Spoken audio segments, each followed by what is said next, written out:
أنا أقرأ قريب الواحد اسمه الدكتور زغلول النجار يعني قدّم بعض الرسائل، يقول إن فيك شركات في الجسم شغّالة من أجلك جعلها الله سبحانه وتعالى.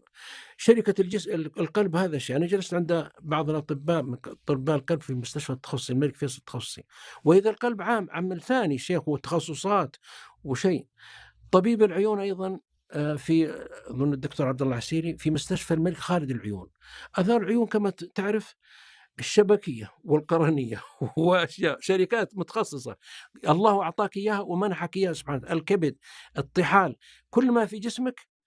يقول: "وفي أنفسكم أفلا تبصرون." يقول: يا طيب فكر في نفسك أنت، هذه النعم، ونحن منعمون يا شيخ، لكن قليل الشكر يا شيخ، قليل والله قليل، سواء لأن الشكر 3 أركان: بالقلب أن تعتقد أنه منعم وحده، باللسان الحمد لله، وتذكر عند المحبين وأما بنعمة ربك فحدث، حتى مع أهلك. أنا وجدت من أروع الوجبات في الدروس إنك إذا جلست مع أهلك إنك تستغل الفرصة، لا تترك لهم مجال يجون بالسلبيات في النقص.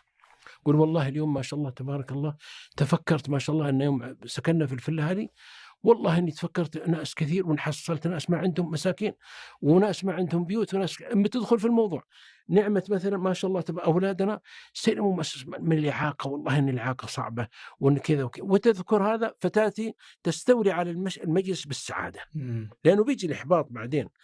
وينبغي يا أخي أن نفكّر في المقابل إنك ترى الذي مُطلق يعني سيتمشى في الدنيا ويرى ويبصر، ترى أناس حُرموا هذه اللذة، وحُرموا نعمة البصر، ومنهم من حُرم من نعمة السمع وغير ذلك من النعم، فنسأل الله أن يوزعنا الشكر. ولذلك يبغى يقول: اللهم أعني على ذكرك، كل بعد كل صلاة، أعني على ذكرك وشكرك وحسن عبادتك.